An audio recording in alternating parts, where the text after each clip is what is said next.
नमस्कार प्यारे विद्यार्थियों। बच्चों, आज जो क्लास में हम डिस्कस करने वाले हैं वो है history of gardening in India. Bharat के अंदर जो बागवानी है या हम बोल सकते हैं उद्यान, जो गार्डन है उसकी शुरुआत कैसे हुई, कहाँ से हमें इसके एविडेंस मिलते हैं, इसके सबूत या प्रूफ हमें कहाँ से मिलते हैं, कैसे कैसे वन बाय वन जो है चीज़ें होती चली आई गार्डन से रिलेटेड। ठीक है, हम जो है एपिक काल से लेके मतलब महाकाव्य काल से लेकर वर्तमान तक के जो चीज़ें होती आई है गार्डनिंग से रिलेटेड वो सारी हम डिस्कस करने वाले हैं। ठीक है, तो बच्चा history of gardening in India आज हम डिस्कस करेंगे। तो सबसे पहले हमें ये डिस्कस करना है कि इसकी जानकारी हमें कहाँ से मिलना शुरू हुई है ना, क्योंकि ऑर्नामेंटल प्लांट्स के बारे में हमें यहाँ पर देखने को मिलेगा। तो बच्चा मैं आपको यहाँ पर सबसे पहले डिस्कस करूँगा कि जो सबसे पहला एविडेंस हमें मिला है गार्डनिंग से रिलेटेड वो कहाँ से मिला है। आपको पता है कि हिस्ट्री के अंदर हम देखें कि जो पहला हमें रिकॉर्डेड हिस्ट्री मिलती है, ऐसी जो दर्ज इतिहास है वो मिलता है हमें हड़प्पा सिविलाइजेशन से। कहाँ से? हड़प्पा सभ्यता से हमें देखने को मिलता है। तो बात आती है कि जो फर्स्ट एविडेंस है, मतलब हम यहाँ पर बात करें कि जो फर्स्ट एविडेंस किसका, या हम बोल सकते हैं कि जो पहला प्रूफ या सबूत की बात करें, ठीक है, पहला जो सबूत बोलेंगे एविडेंस को, है ना। तो फर्स्ट एविडेंस जो है किसका? ऑर्नामेंटल गार्डनिंग का या ऑर्नामेंटल प्लांट्स का। ऑर्नामेंटल प्लांट्स का मतलब जो सजावटी पौधे हैं, सजावटी पौधे, इनका जो पहला सबूत या जो हमें एविडेंस मिलता है वो कहाँ से मिलता है बच्चा? ये मिलता है हमें हड़प्पा सभ्यता से। ठीक है, कहाँ से मिलता है? हड़प्पा सिविलाइजेशन से। ठीक है, हड़प्पा सिविलाइजेशन से मिलता है, हड़प्पा सभ्यता से। ठीक है, हड़प्पा सभ्यता लगभग आप बोल सकते हो कब इसका जो ये भी हड़प्पा सभ्यता रिकॉर्डेड हिस्ट्री में आप देखोगे तो 2500 बीसी से लेकर 1750 बीसी के आसपास हमें हड़प्पा सभ्यता के बारे में जानकारी मिलती है। यहाँ से यहाँ तक का काल जो है हड़प्पा सभ्यता का रहा है। ठीक है, अब इसमें क्या एविडेंस मिलते हैं बच्चा? एविडेंस का मतलब क्या है? ऑर्नामेंटल प्लांट्स के बारे में जो हमें पहला सबूत देखने को मिलता है हिस्ट्री में वो हमें मिलता है हड़प्पा सभ्यता के आसपास। तो हड़प्पा सभ्यता में क्या मिलता है? दो चीज़ें यहाँ पर समझ में आएगी कि ये जो हड़प्पा सभ्यता के अंदर जो लोग थे वो क्या करते थे? अपने बर्तन बनाते थे। किससे? मिट्टी के बर्तन, पोट बनाते थे। ठीक है, बर्तन हम बोल सकते हैं, ठीक, पोट्स बनाते थे। इन पोट्स के ऊपर ये क्या करते थे? कारीगरी करते थे। किसकी? पेड़ों की। मतलब क्या बनाते थे? उस पर ट्री की डिज़ाइन बनाते थे। ट्री की क्या बनाते थे? डिज़ाइन बनाते थे। ट्री डिज़ाइन हम बोल सकते हैं क्या? पेड़ की डिज़ाइन बना देते थे। अभी मैं दिखाऊंगा, पेड़ की डिज़ाइन वो बनाते थे, पेड़ की डिज़ाइन बना देते थे वो। ठीक है, जो बर्तन होते थे उस पर कारीगरी, पेड़ की डिज़ाइन है, जानवरों की, क्योंकि आपको पता है हड़प्पा सभ्यता के आसपास ही एनिमल्स के बारे में पता चला है कि वो यूज़ करते थे, कृषि वो करते थे, उसके बारे में जानकारी मिलती है। तो जो उनके बर्तन होते थे या जो पोड होते थे, है ना, या फिर जो दीवारें होती थी उनकी, वहाँ पर ये क्या करते थे? कारीगरी करते थे, पेड़ बना देते थे, है ना। जनरली पीपल का पेड़, इस तरीके के पेड़ बना देते थे। ठीक है, गेहूं की बाली बना देते थे, इस तरीके की जो बनाते थे। साथ में जैसे एनिमल का चित्र बना दिया उसके ऊपर, तो वो कारीगरी करते थे। वहाँ से कुछ चीज़ें पता चलती है। अब सीधी सी बात, डिज़ाइनिंग कर रहे हैं एक तरीके से, क्या कर रहे हैं? सजावट कर रहे हैं अपने वो बर्तनों की। दूसरी, उस समय के जो लोग थे, उस समय के जो गाँव थे, हर गाँव में आज भी होता है, ठीक है, मतलब एवरी विलेज, हर गांव में, ठीक है, एवरी विलेज मतलब जो गांव है, हर गांव में क्या होता था? उस समय हर गांव में क्या होता था? पूजा होती थी। किसकी पूजा होती थी बच्चा? हर गांव में आप देखोगे तो दो तरीके की वर्शिप वहाँ पर क्या होती थी? वर्शिप। ठीक है, या हम बोल सकते हैं कि हर गांव के अंदर आपको क्या मिलेगा? एक तो मिलेगा पीपल का पेड़, ठीक है, पीपल ट्री, और दूसरा आपको मिलेगा क्या? Banyan tree, banyan tree. इसकी लोग क्या करते थे? पूजा, वर्शिप और लगाते थे। अब ये दोनों पेड़ किस पर्पस से लगाते थे? तो अब ये दोनों पेड़ का जो पर्पस था वो था या तो वर्शिप मतलब पूजा, या तो क्या करते थे? वर्शिप करते थे, पूजा करते थे, या फिर इसको लगाते थे शेड के लिए, छांव के लिए। ठीक है, या तो वो छाया के लिए लगाते थे या फिर जो है पूजा करने के लिए, वर्शिपिंग देख लेना स्पेलिंग सही होगी नहीं, ठीक है, वर्शिप के लिए। तो यहाँ से चीज़ें निकल के आती है धीरे धीरे कि पेड़ों का महत्व क्या है, ट्री का महत्व क्या था उस समय, और धीरे धीरे इन चीज़ों को लेकर अवेयरनेस और जो टेक्निक्स डेवलप हुई और फिर एक गार्डन का कॉन्सेप्ट आया है। तो पीपल आप देखोगे मोस्ट इम्पोर्टेंट, इसमें आपको बॉटनिकल नेम क्या है, फाइकस रिलीजियोसा,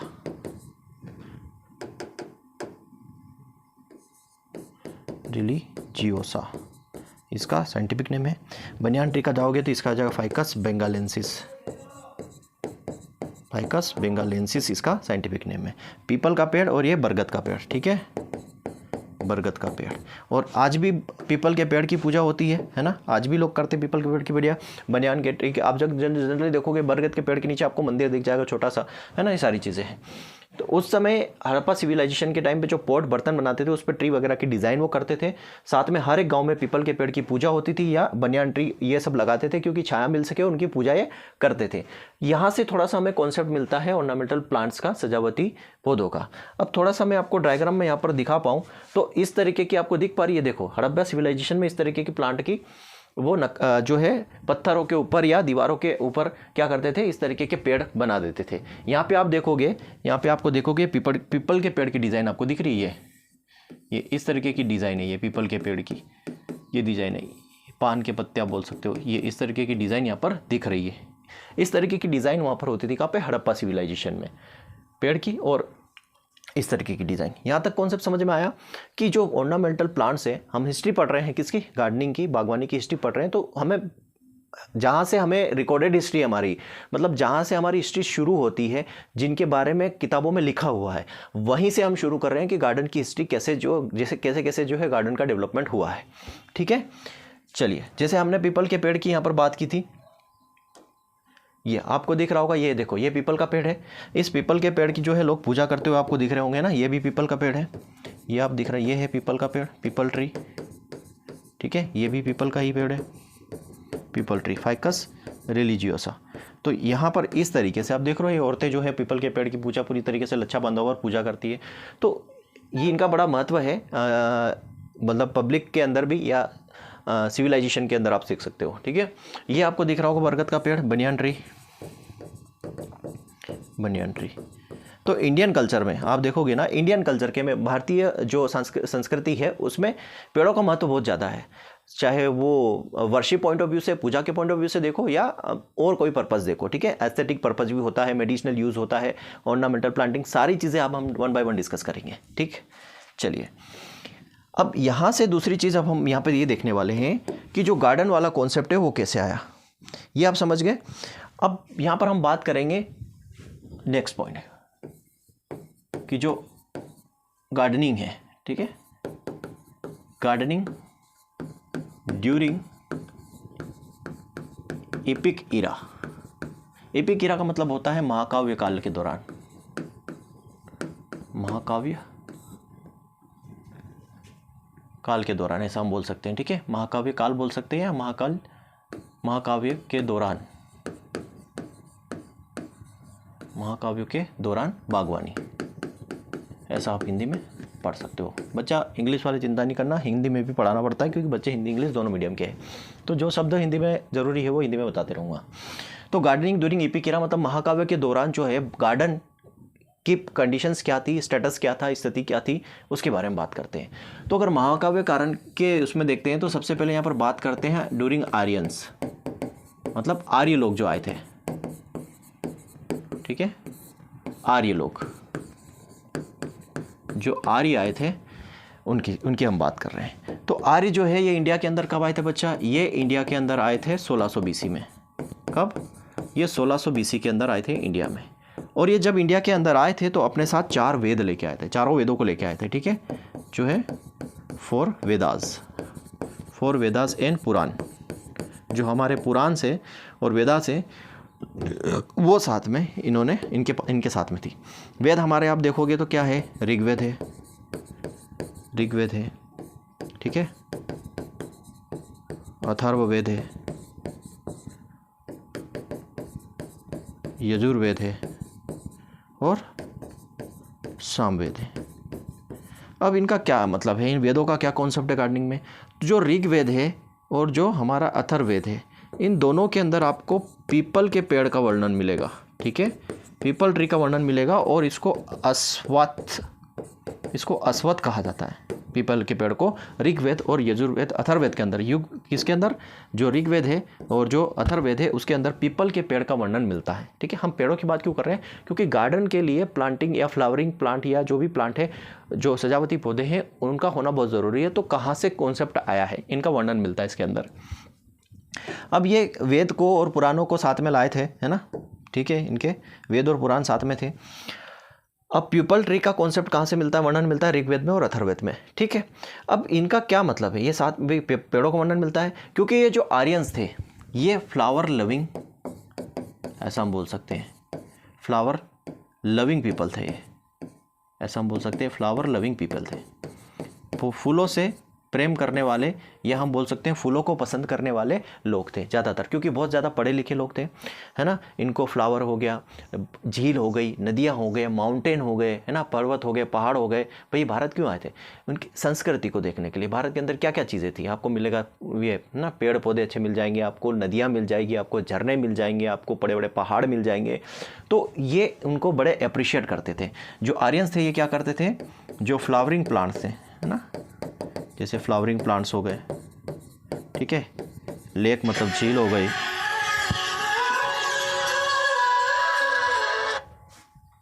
ठीक है, झील हो गई, फ्लावरिंग प्लांट हो गए, लेक हो गई, माउंटेन हो गया, मतलब हमारे जो पहाड़ है, माउंटेन हो गया, फॉरेस्ट हो गया, जो हमारे वन हैं, इनको बड़ा अप्रिशिएट करते थे। कौन, फ्लावर। और इनको अप्रिशिएट, इतना अप्रिशिएट करते थे बच्चा, कि इन्होंने अपने बच्चों का नाम, इनको इतना अप्रिशिएट करते थे, ऐसा हम बोल सकता हूँ, अप्रिशिएटेड बाय देम, इतना अप्रिशिएट करते थे कि अपने बच्चों का नाम ये किस पे रख देते थे, फ्लावर पर। ठीक है, बच्चों का नाम फ्लावर क्या रख देते थे, जैसे कमल, कमल रख दिया, चंपा रख दिया, बेला रख दिया, चमेली रख दिया। अपने बच्चों का नाम इन पर रख देते, चिल्ड्रंस नेम। ठीक है, चिल्ड्रंस नेम रखते थे ये, चिल्ड्रन नेम किस पे रख देते हैं, फ्लावर के ऊपर, कमल, चंपा, बेला, चमेली। अब इनको तो हिंदी में लिखने की जरूरत नहीं है, फ्लावरिंग प्लांट मतलब फूलों वाले, लेक मतलब हो गया झील, आप बोल सकते हो। ठीक है, माउंट मतलब हो गया पर्वत, पहाड़ जो भी है ना, पर्वत, फॉरेस्ट मतलब वन। ये काफ़ी अप्रिशिएट करते थे इनको। तो इन्हीं के नाम पर, इनके बच्चों के नाम फूलों के नाम पर रख दिए इन्होंने, कमल हो गया, चंपा हो गया, बेला हो गया, चमेली हो गया, इनके नाम पर रखते थे ये। क्यों, क्योंकि ये इन चीज़ों को काफ़ी पसंद करते थे। फ्लावर को हो गया, झरने हो गया, नदियाँ हो गया, इनको काफ़ी पसंद थी, इनको अप्रिशिएट करते थे, इनकी सराहना करते थे, इनकी सुंदरता को निहारते थे। तो इनके नाम पर इनके नाम रख दिए इन्होंने। तो हम पढ़ रहे हैं गार्डनिंग, लेकिन ये इतिहास थोड़ा सा हमें जानना जरूरी है, क्योंकि आगे जाके और भी हम मुगल काल में देखेंगे। मुगल काल के अंदर जो बहुत सारे गार्डन बनाए गए हैं, ठीक है, वो ज़्यादा इंपॉर्टेंट है। लेकिन हम चल रहे हैं, ये एग्जाम में नहीं आएगा ये पार्ट, ठीक है, बोल रहा हूँ एग्जाम नहीं आएगा, लेकिन इससे रिलेटेड नीचे और भी चीज़ें, जैसे मुगल काल के अंदर कई सारे गार्डन बनाए गए, बाग बनाए गए, बगीचे बनाए गए, वहाँ से क्वेश्चन आपका आएगा, है ना।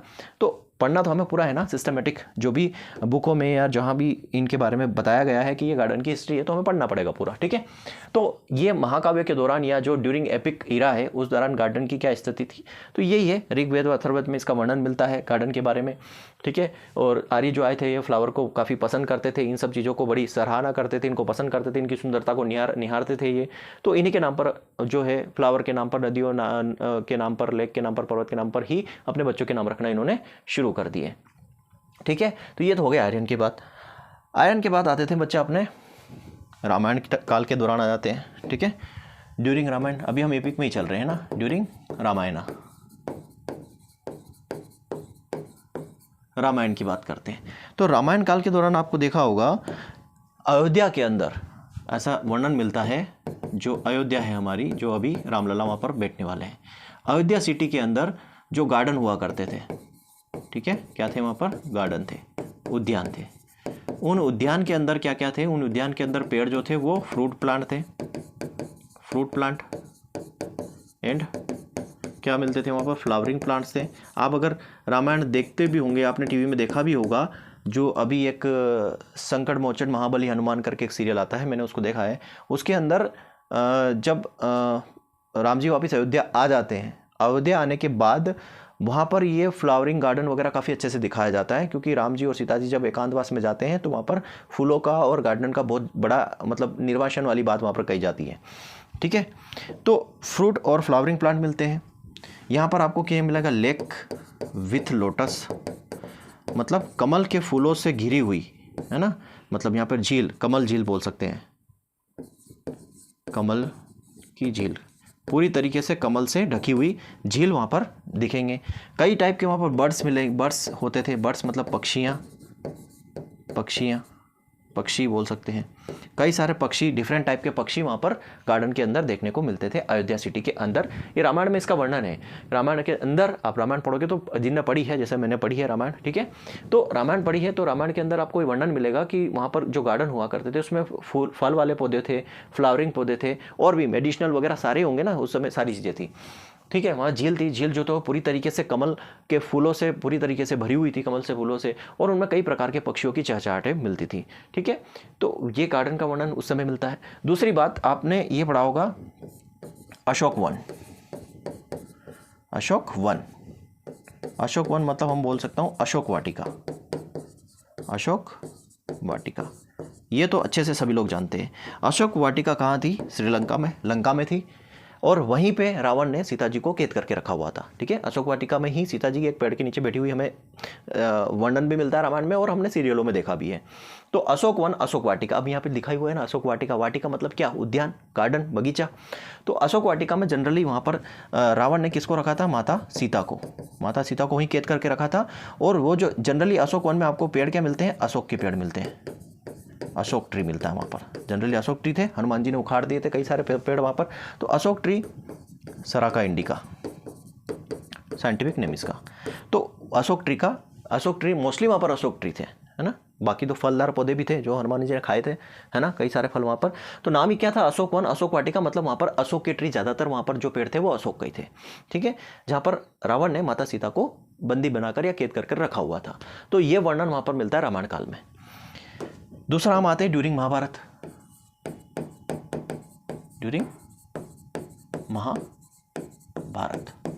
अब सीखे महाभारत, ये वाल्मीकि जी ने लिखी रामायण, और महाभारत किसने लिखी, स्वामी वेद व्यास जी ने क्या लिखी, रामायण, महाभारत लिखी।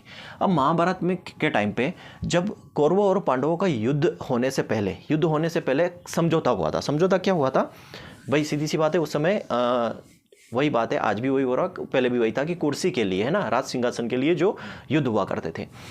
तो कौरवों का ये कहना था कि पांडवों को हम कुछ भी नहीं देंगे, लेकिन फिर भी ये हुआ था कि इनको 5 गांव और कुछ दे दिया जाए। पांडवों ने बोला था कि हमको दे दो, हम रह लेंगे, हमें कोई युद्ध नहीं करना। तो उस समय उन्होंने जब 5 गांव इनको दिए गए थे, तब उन्होंने एक इंद्रप्रस्थ बसाया था। क्या बताया था, इंद्रप्रस्थ बताया था। ठीक है, इंद्रप्रस्थ, ठीक, इंद्रप्रस्थ एक गांव बोल सकते हैं, या जो जगह बसाई थी विश्वकर्मा जी के द्वारा। उस इंद्रप्रस्थ के अंदर वर्णन मिलता है किसका, कि वहाँ पर क्या थी, पर्व सभा पर्व होता था। ठीक है, सभा पर्व के अंदर, सभा पर्व के अंदर वर्णन मिलता है किसका, कि जो इंद्रप्रस्थ थे उसमें होते थे गार्डन, लेक होती थी, नदियाँ, झील और पार्क। उसके अंदर इंद्रप्रस्थ के अंदर ये सारी चीज़ें थी, गार्डन थे, लेक थे, पार्क थे, ये सारा था वहाँ पर इंद्रप्रस्थ के अंदर, ये वर्णन मिलता है। ठीक है, इंद्रप्रस्थ किसको दिया गया था, पांडव को। पांडव की क्या थी, ये कैपिटल थी। ठीक है, कैपिटल ऑफ पांडव्स। मैं आपको इतिहास नहीं पढ़ा रहा हूँ, बट गार्डन की जो हिस्ट्री है वो आती तो वहीं से है ना, राजा महाराव के टाइम से। तो देखो अयोध्या के अंदर आपको गार्डन का पूरा वर्णन मिलता है। अशोक वाटिका जो रावण ने सीता जी को पकड़ कर कैद करके रखा था, वहाँ पर आपको गार्डन का वर्णन मिल रहा है। महाभारत के अंदर इंद्रप्रस्थ जो इन्होंने बसाया था पांडवों ने, पांडवों की ये राजधानी थी, कैपिटल थी, वहाँ पर सभा पर्व होती थी। सभा पर्व के अंदर जो है वर्णन मिल रहा है कि गार्डन, लेक और जो पार्क जो है, मतलब पार्क वही हो गया, पार्क हो गया, झील हो गई, उद्यान हो गया, इनका वर्णन वहाँ पर या इंद्रप्रस्थ के अंदर देखने को मिला था उस समय। ठीक है, ये महाभारत टाइम की बात हो गई। महाभारत टाइम के बाद अगर हम बात करें, ठीक, महाभारत में एक और चीज़ है। महाभारत के टाइम पे एक जो फेमस पेड़ हुआ करता था, फेमस ट्री उस समय, ठीक है, फेमस ट्री, ठीक, फेमस ट्री हुआ करता था, वो था कदम। काय का पेड़ था, कदम का। ठीक है, और कदम का पेड़ किससे रिलेटेड है, तो लॉर्ड कृष्णा से। किससे संबंधित था? भगवान कृष्ण से ये संबंधित था। भगवान कृष्ण जो है इसके नीचे बांसुरियाँ बजाते थे जब गाय चराते थे ये, और इसके ऊपर बैठते भी थे और उसके नीचे अपनी बांसुरी वगैरह बजाते थे। तो कदम का पेड़ जो है भगवान कृष्ण से संबंधित है। ठीक है, एंथोसिपेलस कदम्बम, इसका नाम क्या है साइंटिफिक नाम अगर देखना, क्योंकि पूछा जाएगा तो यही एंथोसिपेलस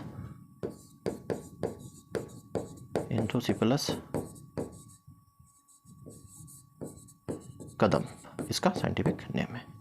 ठीक, महाभारत में आपने भीम का नाम सुना होगा।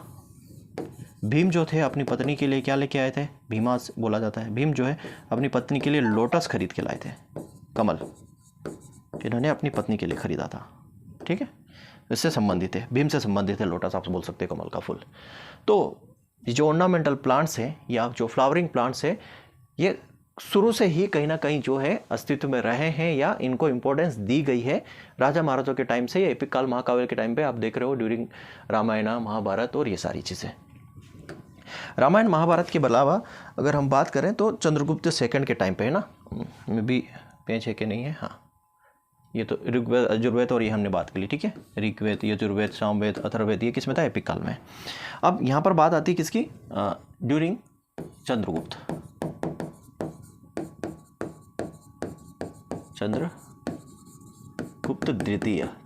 द्वितीय का मतलब जो उज्जैन के महाराजा थे सम्राट विक्रमादित्य, है ना, इनके समय में थे कौन?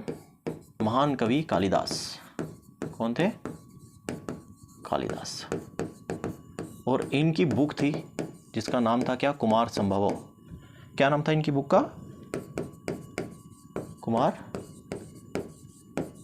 संभव, ये बुक थी। इस बुक के अंदर कई सारे फ्लावरिंग प्लांट का वर्णन इन्होंने किया था।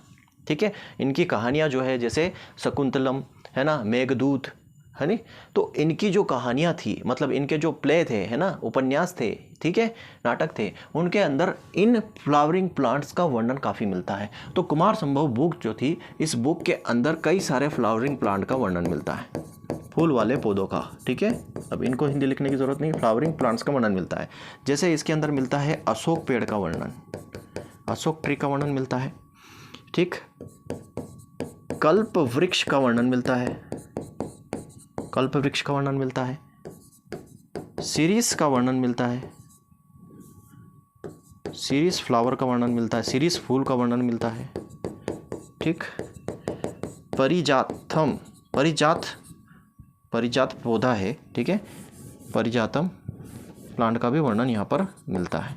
हिंदी क्या लिखूँ? अशोक ट्री, अशोक पेड़ बोलते हैं, कल्प वृक्ष को कल्प वृक्ष बोलते हैं, सीरीस को सीरीस फूल बोलते हैं, परिजातम को परिजात पेड़ बोलते हैं। ठीक है, तो कई सारा वर्णन इन्होंने किया था। अब इनकी जो है एक प्ले था, है ना, बोल सकते हैं नाटक था, कौन सा? शकुंतलम, शकुंतलम या शकुंतला। ठीक है, शकुंतला। इस शकुंतला प्ले के अंदर आप देखोगे तो माधवी लता का वर्णन मिलता है। क्या है? माधवी लता। ये क्या है? माधवी लता एक प्रकार की क्रीपर है, ठीक है, बेल है, ठीक है, लता है। इसका वर्णन इनको मिलता है, या इसको इम्पोर्टेंट पॉइंट या इम्पोर्टेंट ऑक्यूपेशन या ऑक्यूपाइड था ये। मतलब कि जो शकुंतला प्ले था, नाटक था, वो जो नाटक के अंदर इन्होंने मोस्ट डोमिनेंट अगर किसी फ्लावर को रखा या किसी बेल को रखा तो वो था माधवी लता। माधवी लता क्या है? एक बेल बोल सकते हो, एक क्रीपर बोल सकते हो। जो शकुंतला जो प्ले जो कालिदास जी ने लिखा नाटक, उसमें एक इम्पोर्टेंट डोमिनेंस या जो महत्वपूर्ण अगर गार्डन की बात करें या फ्लावर की बात करें या बेल की बात करें तो माधवी लता का वर्णन वहाँ पर इन्होंने किया था। दूसरा इनका एक मेघदूत है। मेघदूत एक उपन्यास या जो भी है, कथा कहानी नाटक है इसका, मेघदूत। ठीक है, मेघदूता बोलते हैं। तो मेघदूत के अंदर इन्होंने जो है अलकापुरी की महिलाओं का वर्णन किया था। ठीक है, वुमेन ऑफ अलकापुरी, अलकापुरी की महिला का उन्होंने क्या वर्णन किया कि ये जो महिला थी ये अपने बालों में कदम के फूल, ठीक है, अपने हेयर में किसके फ्लावर लगाती थी? कदम के फ्लावर हेयर में लगाती थी। और कौन सा? लोटस, जो लोटस है वो कहाँ पर रखती थी? आर्म में। हाथों में कौन सा फूल रखती थी? कमल का फूल। और अपने बालों में कदम का फ्लावर लगाती थी। ये इसका वर्णन इन्होंने मेघदूत के अंदर किया था। मेघदूत में जो अलकापुरी की महिलाएं हैं, अलकापुरी की महिलाओं जो अपने बालों में कदम के फूल फ्लावर को लगाती थी और उनके हाथों में क्या था? कमल का फूल रहता था। ये वर्णन मिलता है मेघदूत के अंदर। ठीक है, चलिए, तो ये कालिदास जी के बारे में यहाँ पर थोड़ी सी कहानी हमने पढ़ी। ठीक है, अब इनके अंदर आता है वात्स्यायन। इनके अंदर अब यहाँ पर बात आती है किसकी? वात्स्यायन। ठीक है, वात्स्यायन ने अब इन्होंने एक बुक लिखी जिस बुक का नाम था कामसूत्र। कामसूत्र।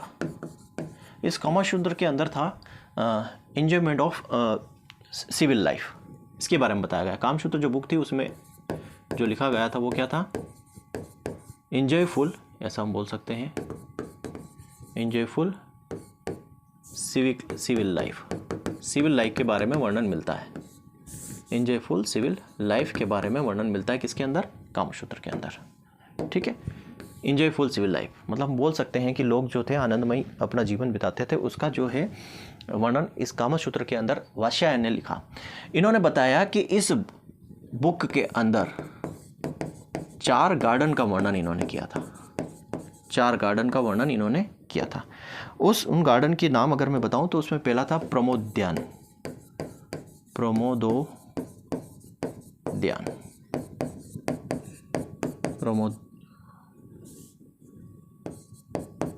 प्रमोदोद्यान। ठीक है, प्रमोदोद्यान। प्रमोद का मतलब होता है हर्ष। ठीक है, आनंद की बात है। तो एंजॉयफुल लाइफ ऑफ सिविल के बारे में कामसूत्र के अंदर वात्स्यायन ने लिखा था और उसके अंदर बताया कि उस 4 गार्डन का वर्णन इन्होंने किया था। 4 गार्डन में पहला था प्रमोदोद्यान। प्रमोदोद्यान का मतलब था यहाँ पर जो भी रॉयल कपल था, मतलब जो शाही जोड़ा था, वो आनंद में रहता था। ठीक है, उनके लिए, उनके आनंद के लिए बनाया गया था प्रमोदोद्यान। मतलब हम यह बोल सकते हैं फॉर रॉयल कपल। ठीक है, for enjoyment of royal couple, ऐसा लिखो, for enjoyment of royal couple. ठीक है, तो रॉयल कपल के एंजॉयमेंट के लिए, आनंद के लिए, शाही जोड़ों के आनंद के लिए था ये, ऐसा हम बोल सकते हैं।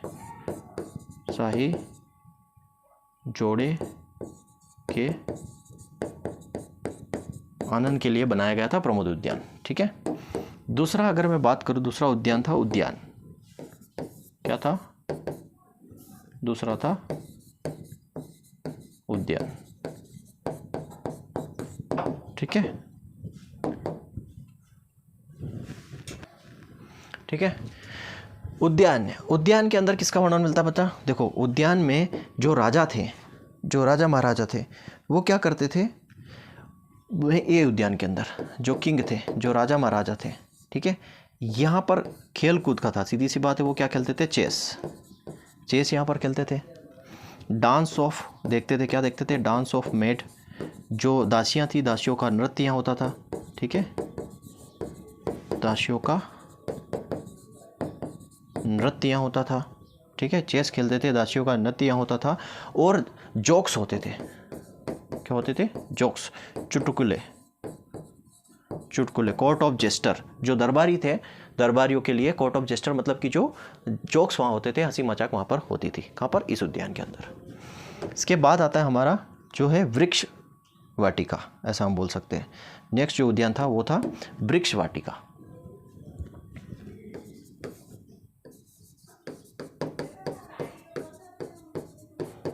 वृक्ष वाटिका। वृक्ष वाटिका के अंदर क्या था बच्चा? वृक्ष वाटिका के अंदर आपको यहाँ पर मिलेगा, वृक्ष वाटिका के अंदर जो हाई प्रोफाइल लोग थे राजा के, है ना, हाई प्लेस्ड पर्सन थे, वो यहाँ पर थे। ये किसके लिए बनाया गया था? High placed person. High placed person का, high placed person, person of king.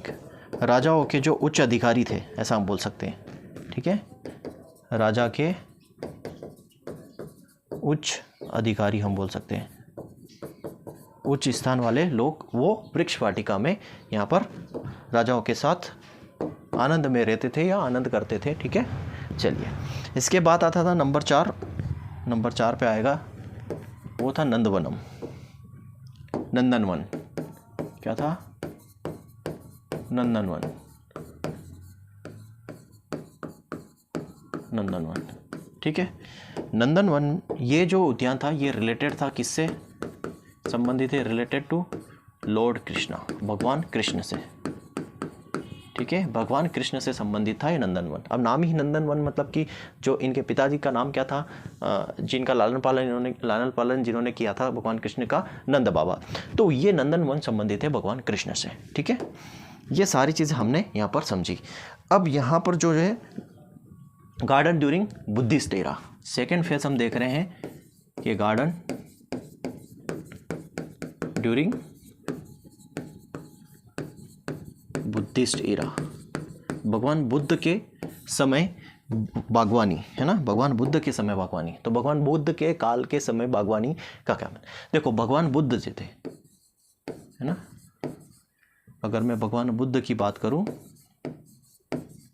ठीक है, लॉर्ड बुद्धा की बात करूं, भगवान बुद्ध, तो ये कई सारे पेड़ों से रिलेटेड है। इनका संबंध जो रहा है कई मैनी ट्री से रहा है, ठीक है, कई सारे पेड़ों से इनका संबंध रहा है। जैसे कि मैं बात करूं, सबसे पहले हम बात करते हैं अशोक ट्री की।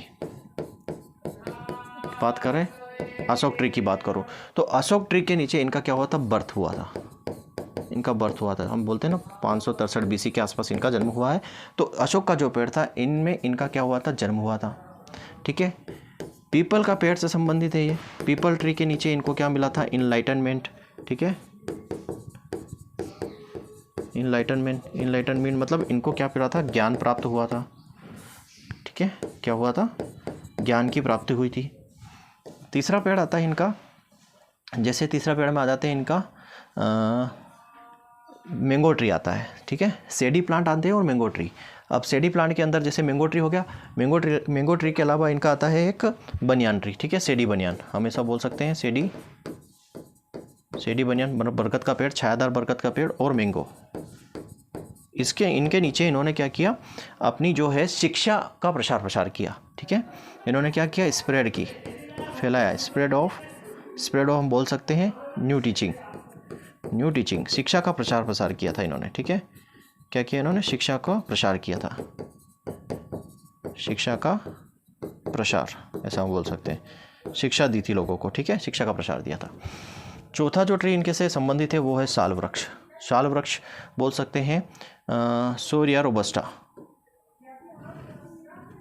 क्या आ जाएगा? सोरिया रोबस्टा, ठीक है। इनके नीचे इनको क्या मिला था? लास्ट ब्रीथिंग इनकी हुई थी, लास्ट ब्रीथिंग मतलब अंतिम सांस इन्होंने ली थी इसके नीचे, ऐसा हम बोल सकते हैं। अंतिम सांस इन्होंने किस वृक्ष के नीचे ली थी? तो साल के वृक्ष के नीचे ली थी। तो ये भगवान बुद्ध जो है इनके जीवन में भी पेड़ों का बहुत बड़ा महत्व रहा है। सीधी सी बात है, अशोक के पेड़ के नीचे इनका जन्म हुआ, पीपल के पेड़ के नीचे इनको ज्ञान प्राप्त हुआ, और बाकी ये शिक्षा भी देते थे। तो पेड़ों के नीचे जनरली जो है बनियान ट्री हो गया या मतलब बरगद हो गया, जो आम का पेड़ हो गया, उनके नीचे बैठकर ही क्या करते थे? शिक्षा देते थे, ठीक है, शिक्षा का प्रसार करते थे। और जो साल का वृक्ष था सोरिया रोबस्टा, इसके नीचे क्या इन्होंने अपने जीवन की अंतिम सांस यहाँ पर ली थी, ठीक है। तो भगवान बुद्ध और जो हिंदू और भगवान बुद्ध के लिए जो फ्लावरिंग प्लांट है वो क्या था? सिंबल ऑफ प्योरिटी था, ठीक है, सिंबल ऑफ प्योरिटी था, शुद्धता का प्रतीक माना जाता है। हिंदू और भगवान बुद्ध के लिए जो पेड़ है या जो फ्लावरिंग प्लांट है वो क्या माना जाता है? Symbol of purity. किसके लिए? जो हिंदू हैं, हिंदू और जो भगवान बुद्ध हैं, इनके लिए जो क्या था? Symbol of beauty. किसको कहा इन्होंने? गार्डन को बोला या फ्लावरिंग प्लांट्स को सिंबल ऑफ ब्यूटी कहा, मतलब शुद्धता का प्रतीक, शुद्धता का प्रतीक इन्होंने माना इसको, ठीक है। एक चीनी यात्री हेनसोंग आए थे चीनी यात्री भारत में। इन्होंने अब लिखा अपनी पुस्तकों में कि जो भारतीय हिंदू थे ये क्या करते थे? अर्ली मॉर्निंग, है ना, जब भी मॉर्निंग में उठते थे सबसे पहले ये क्या करते थे? पेड़ों की पूजा करते थे। जनरली किसके पेड़ की? पीपल के पेड़ की पूजा करते थे। ऐसा जो चीनी यात्री आया था हेनसोंग, इसने भी अपनी बुक के, अपनी किताब के अंदर लिखा हुआ है कि भारतीय लोग जो थे, हिंदू जो थे, वो जब सुबह उठते थे तो सुबह उठते से ही मॉर्निंग में ये अब किसकी पूजा करते थे? वृक्ष की पूजा करते थे। वृक्ष कौन सा है? अपना पीपल है।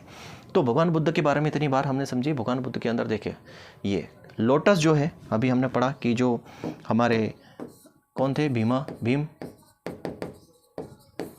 लोटस, अयोध्या के टाइम पे भी लोटस की पूरी झील मिलती थी और भीम भी लोटस से संबंधित है। ये है अशोक ट्री, ठीक है, ये है अशोक का ट्री, अशोक का पेड़, ठीक है, अशोक ट्री है, सारा इंडिका।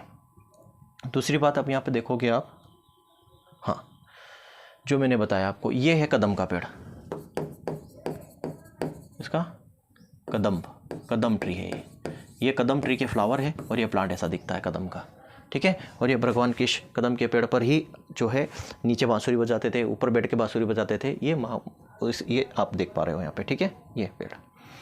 दूसरा यहाँ पर आपने और डिस्कस किया हमने भगवान बुद्ध के बारे में या कालिदास जी के बारे में। तो कालिदास जी के बारे में आप यहाँ देखोगे, ये जो आपको ये माधवीलता, ये माधवीलता है। ये माधवीलता का वर्णन मिला था किसके अंदर? शकुंतला नाटक जो था शकुंतलम, उसके अंदर माधवीलता, ये पूरा वर्णन इन्होंने किया था माधवीलता का, ठीक है। इसके बाद और भी है, ये भगवान बुद्ध के बारे में भी हमने पढ़ा। तो भगवान बुद्ध के बारे में भी हमने पढ़ा। तो देखो ये आप देखोगे, ये पीपल के पेड़ के नीचे इनको ज्ञान की प्राप्ति हुई। ये पीपल ट्री है, ठीक है। ये अशोक ट्री है, अशोक ट्री के नीचे इनका बर्थ हुआ था। अशोक ट्री के नीचे इनका क्या हुआ था? बर्थ हुआ था, ठीक है, ये बर्थ हुआ था। यहाँ पर इनको क्या मिलता? इनलाइटन, मतलब ज्ञान की प्राप्ति हुई थी, ठीक है। और ये जो पेड़ है, ये है शाल वृक्ष, शाल का पेड़। ये लास्ट ब्रीदिंग का मतलब है इन्होंने अंतिम सांस यहाँ पर ली थी। अंतिम सांस जो है इस पेड़ के नीचे ली थी, ठीक है। ये भगवान बुद्ध से रिलेटेड कई सारे यहाँ ट्री है। अब आते हैं हम, कालिदास की बात हमने कर ली है ना, चंद्रगुप्त मौर्य की बात कर ली। बुद्ध के समय आपको एक चीज़ देखने को मिलती है, अशोक, ड्यूरिंग अशोका, राजा अशोक की बात कर रहे हैं हम, ठीक है, किंग अशोक। ये इन्होंने बुद्ध धर्म अपनाया था कई सारे कलिंग युद्ध के बाद, है ना। तो ऑब्वियसली बात है कि ये बुद्ध से संबंधित जो भी पेड़ थे उनको ज़्यादा इन्होंने इंपॉर्टेंस दिया था। तो अशोक जो थे, है ना, राजा अशोक जो थे, इन्होंने अपनी पॉलिसी के अंदर, इन्होंने जो पॉलिसी बनाई थी, इनकी पॉलिसी के अंदर इन्होंने एडॉप्ट किया था अर्बोरी कल्चर को, ठीक है, अर्बोरी कल्चर को किया था। अर्बोरी कल्चर का मतलब क्या होता है बच्चा? अर्बोरी कल्चर का मतलब होता है कि वुडी प्लांट हो गया, झाड़ियाँ हो गया, मतलब श्रब हो गया, लताएं हो गया, इनका अध्ययन करना। Study of woody plant, shrub और बेल, ऐसा हम बोल सकते हैं, वाइन्स, ठीक है, study of vines, shrub and woody plants. तो जो भी श्रब हैं, झाड़ियाँ हैं, लताएं हैं, पेड़ पौधे हैं, इनका अध्ययन करना आर्बोरिकल्चर कहलाता है, ठीक है। ये हम जब इंट्रोडक्शन पढ़ाऊंगा हॉर्टिकल्चर का, वहाँ पे भी हम पढ़ेंगे इसको, ठीक है, जब हम कहाँ जाएंगे, टर्मोलॉजी के अंदर जाएंगे। तो इनकी जो पॉलिसी थी, वो पॉलिसी के अंदर इन्होंने आर्बोरिकल्चर को अडॉप्ट किया था, ठीक है, मैं लिख देता हूँ आर्बोरिकल्चर, ठीक है, जिसके अंदर कई सारे श्रब वगैरह की। दूसरी बात इन्होंने क्या किए थे? एवेन्यू प्लांटिंग का मतलब होता है road side planting. Road side पर इन्होंने एवेन्यू प्लांटिंग करवाई थी। एवेन्यू प्लांटिंग का मतलब क्या होता है कि रास्ते के दोनों ओर, ठीक है, रास्ते के दोनों ओर क्या करना? पेड़ पौधे लगा देना, ठीक है। जैसे मान लो ये रास्ता है, तो इन रास्तों पर क्या लगा देना? ये पेड़ पौधे, एवेन्यू प्लांटिंग। और जो एवेन्यू प्लांटिंग इन्होंने अशोक ने करवाई थी, इसीलिए अशोक को क्या कहा जाता है? Father of Avenue planting in India, father of Avenue planting in India, Avenue planting in India, ठीक है, एवेन्यू प्लांटिंग इन इंडिया। तो भारत में एवेन्यू प्लांटिंग के पिता किसको कहा जाता है? अशोक को कहा जाता है। और एवेन्यू प्लांटिंग में एवेन्यू प्लांटिंग के अंदर इन्होंने जो एवेन्यू प्लांटिंग जो करते हैं, तो एवेन्यू प्लांटिंग के जो टर्म्स हैं, जो पेड़ हैं, ट्री है, उसको क्या कहा गया है? उसको कहा है मार्ग जो है विरुक्षा,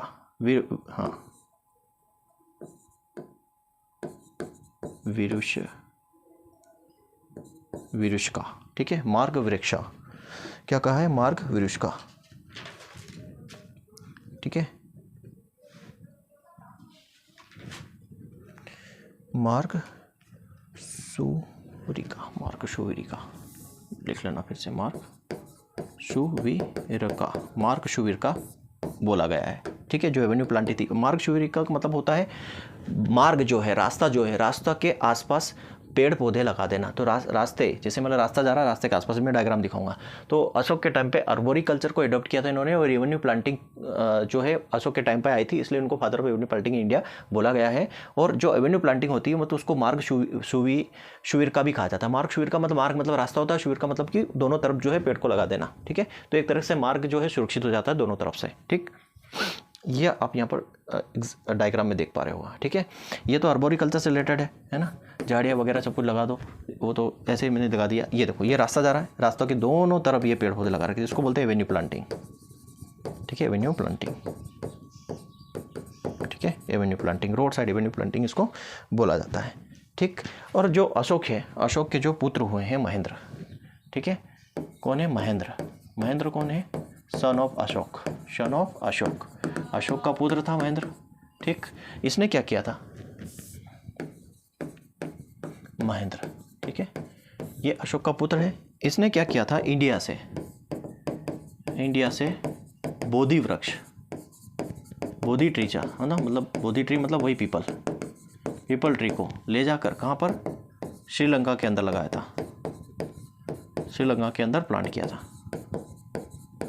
श्रीलंका के अंदर प्लांटिंग कर दी थी इसकी। ठीक है, तो ये कई सारी चीज़ें, क्योंकि महेंद्र को भेजा गया था श्रीलंका की तरफ बौद्ध धर्म के प्रचार के लिए, है ना। हिस्ट्री में पढ़ते हैं कि अशोक ने अपने बेटे महेंद्र है और जो इनकी संघमित्रा, मुझे पता नहीं पुत्री का नाम क्या था, इनको भेजा था कि आप जाओ बौद्ध धर्म का प्रचार करो। तो ये श्रीलंका गए थे, तो अपने साथ बोधि ट्री को ले गए थे और वहाँ जाकर उन्होंने प्लांट किया था महेंद्र ने, जो अशोक का पुत्र था। ठीक है, उसके बाद चोल राजा आए, है ना, चोल किंग आए। चोल किंग ये साउथ, ठीक है, चोल राजा थे, ये कहाँ थे? जनरली इनका राज्य कहाँ था? साउथ में था। इन्होंने साउथ में बड़े बड़े टेम्पल्स बनाए। ठीक है, साउथ इंडिया टेम्पल जो थे, साउथ इंडिया टेम्पल जो इन्होंने बनाए, वो टेम्पल से अटैच्ड होकर, ठीक है, अब इस टेम्पल से अटैच होकर इन्होंने क्या बनाया था? गार्डन बनाए। गार्डन के अंदर इन्होंने वाटर टैंक बनाया। ठीक है, तो ये गार्डन से रिलेटेड आप देखो ना, बड़े बड़े साउथ इंडियन मंदिर से, मंदिर के आसपास आप देखो गार्डन मिलेगा, गार्डन के अंदर वाटर टैंक्स मिलेंगे। ये चोल राजाओं ने बनवाए थे। ठीक है, उस समय, तो इनके टाइम पे भी गार्डनिंग की हिस्ट्री हमें देखने को मिलती है। ठीक, अब आते हैं मेन चीज़ जो आपके एग्जाम में आने वाली है, वो है गार्डन ड्यूरिंग, हाँ, ठीक है, अब आते हैं garden during Mughal, gardening during Mughal बोलो या मुगल बोलो, ऐसा लिख लेते, चलो, मुगल इरा। ठीक है, मुगल काल के समय गार्डनिंग क्या थी? तो यहीं से मोस्ट इंपॉर्टेंट है बच्चा, इसको ध्यान रखना। ये मोस्ट इंपॉर्टेंट इसलिए क्योंकि यहीं से क्वेश्चन आपके आ सकते हैं। क्योंकि मुगल के अंदर पहला जो शासक था वो था कौन? बाबर। कौन था? बाबर था। ठीक है, बाबर पहला शासक था। ये वो पहला शासक था भारत के अंदर जिसने गार्डनिंग टेक्निक को डेवलप किया था इंडिया के अंदर। ठीक है, इसको हम बोल सकते हैं first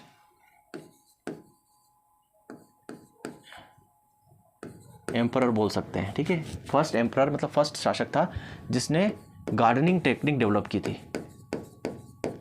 gardening technique in India, Bharat के अंदर गार्डनिंग टेक्निक जो है कौन लेके आया था? बाबर ने गार्डनिंग टेक्निक डेवलप की थी इंडिया के अंदर। ठीक है, गार्डन टेक्निक क्या मतलब? इस बाबर ने क्या किया था? रामबाग बनवाया। रामबाग कहाँ पर? आगरा में। जोराबाग बनवाया,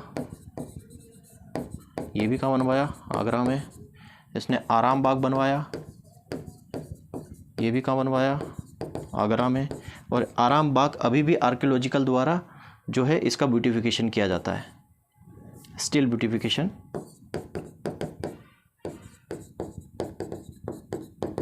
beautification by archaeological department of India.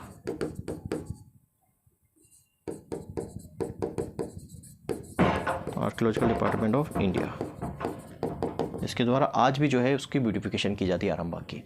तो भारत के अंदर बाबर एक पहला शासक था, मुगल शासक था, जिसने भारत के अंदर गार्डनिंग टेक्निक को डेवलप किया था और उसने रामबाग, जोराबाग, आरामबाग बनवाया था।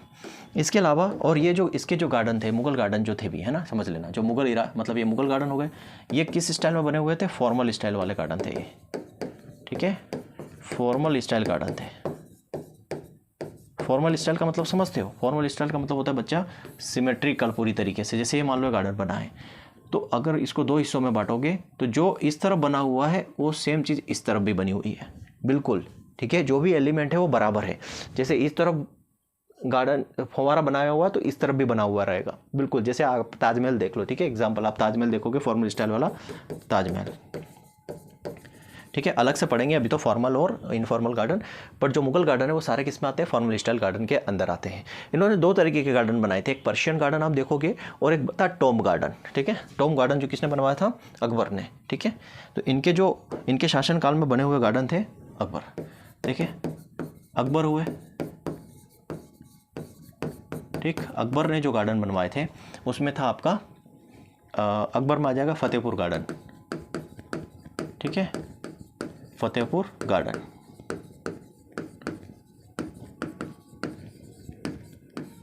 फतेहपुर गार्डन। फतेहपुर गार्डन कहाँ था? सिकरी, और सिकरी कहाँ है? आगरा में, फतेहपुर सिकरी। सिकरी में इन्होंने बनाया था कौन सा? आपका फतेहपुर गार्डन। फतेहपुर गार्डन के अलावा अकबर ने टॉम गार्डन बनाया था सिकंदरा में, टॉम गार्डन, ठीक है, ये कहाँ बनाया था? सिकंदरा में, सिकंदरा। और ये भी कहाँ है? सिकंदराबाद, आगरा के पास, ठीक है। टॉम गार्डन का मतलब होता है डेड पर्सन के लिए, जो व्यक्ति मर जाते हैं उनकी पीस के लिए बनाया जाता है ये, ठीक है। तो टॉम गार्डन बनवाया था। टॉम गार्डन के अलावा अकबर ने कौन सा बनाया था? नसीम बाग, कश्मीर के अंदर। क्या बनाया था? नसीम बाग। नसीम बाग कहाँ बनवाया था? ये बनाया था कश्मीर के अंदर, ठीक है, नसीम बाग कश्मीर के अंदर बनवाया था। इसके बाद अगर हमारा जो आते हैं वो आते हैं जहांगीर। जहांगीर ने क्या बनवाया था? शालीमार गार्डन और वरीनाग, ये कहाँ बनाया था? कश्मीर में, ठीक है, कश्मीर में बनाया था इसने शालीमार और जो है वरीनाग, ठीक है। इत्माद उद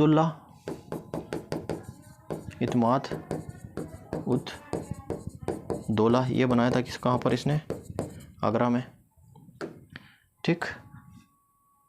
इत्मादुल्ला बनाया था। दिलकुश बनाया था, दिलकुश गार्डन, ये बनाया था लाहौर में, दिलकुश गार्डन लाहौर में। क्यों क्वेश्चन ऐसे बनेंगे आपसे, ठीक है। लेक पैलेस बनाया था उदयपुर ने, इसने लेक पैलेस बनाया था, कहाँ पर?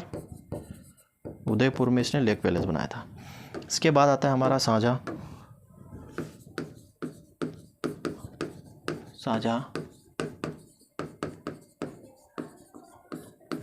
ठीक है। शाहजहाँ ने क्या बनवाया था बच्चा? ये तो आप सभी जानते हो, इसने ताजमहल बनवाया था, कहाँ पर? आगरा में। रेड फोर्ट, आगरा और दिल्ली दोनों जगह, ठीक है। लाल किला जो है आगरा में भी है और दिल्ली में भी है, ठीक है। रेड फोर्ट बनवाया था आगरा में, रेड फोर्ट बनाया था इसने दिल्ली में, और ठीक है, शालीमार भी बनवाया था इसने लाहौर में, शालीमार गार्डन का बनाया था लाहौर में। इसके अलावा आता है एक फतेह खान, इसके बाद था एक कौन सा शासक? फतेह खान। फतेह खान ने बनाया था पिंजौर गार्डन, ठीक है, पिंजौर गार्डन कहाँ पर? पिंजौर में, पिंजौर गार्डन, पिंजौर। और चश्मे शाही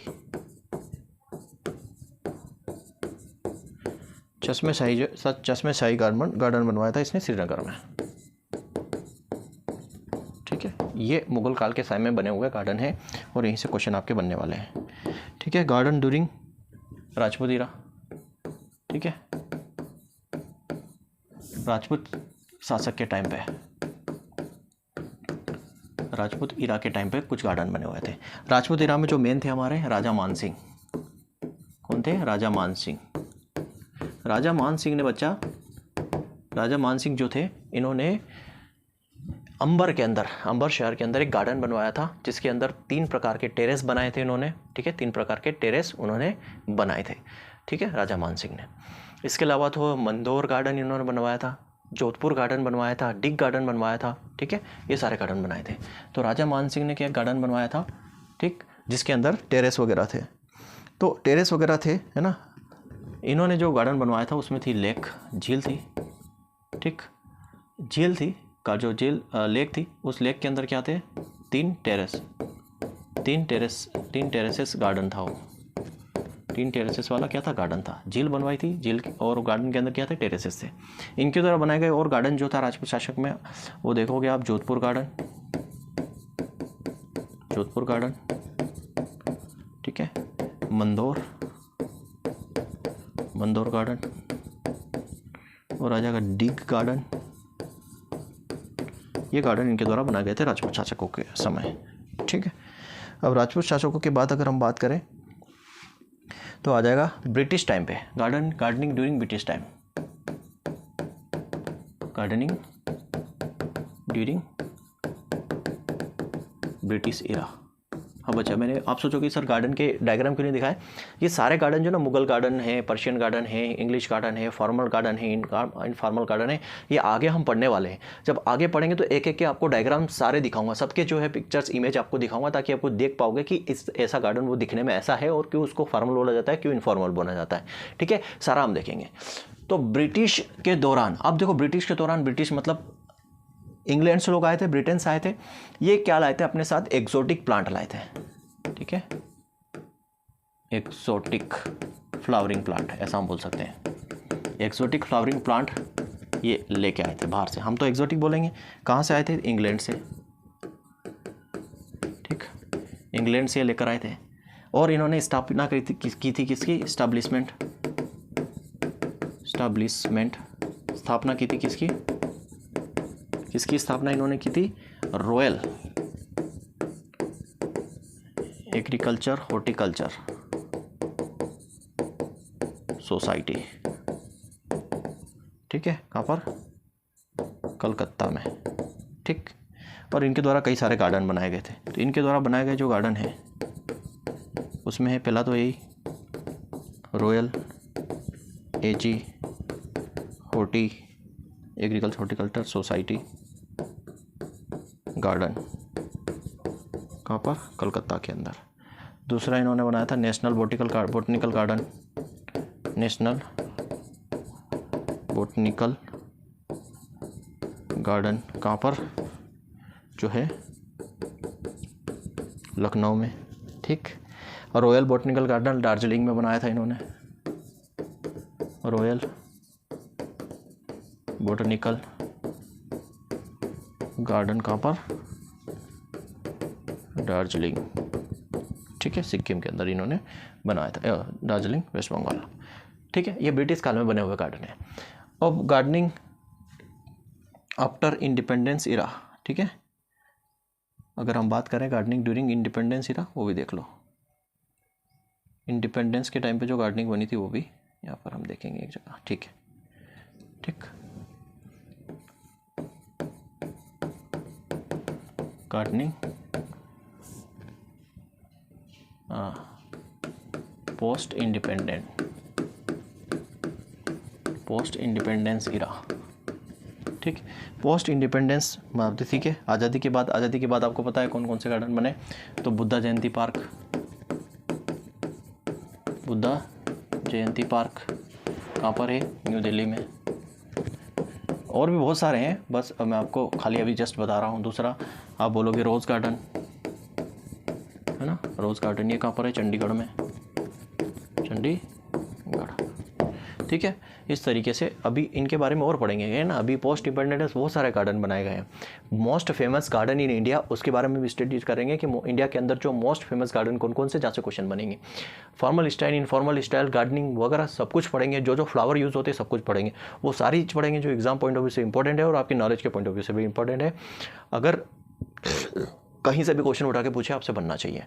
तो ये गार्डनिंग्स की जो हिस्ट्री है वो पूरी हमने समझी, बेसिक से लेकर एक एक चीज़ सारी समझी, और पूरा हम कहाँ तक आए, मतलब एपिक काल से लेकर हम आगे वर्तमान तक, और उन जो भी गार्डनिंग से रिलेटेड चीज़ें थी वो सारा हमने यहाँ पर डिस्कस किया। कुछ डायग्राम भी आपको दिखाए प्लांट्स के, सारी चीज़ें। गार्डन के डायग्राम जब हम आगे गार्डन पढ़ेंगे तब दिखाऊंगा, ठीक है बच्चा। तो ठीक है, तो आज के लेक्चर में इतना ही है, ठीक है। मिलते हैं नेक्स्ट लेक्चर में। Thank you very much. जय हिंद, जय भारत।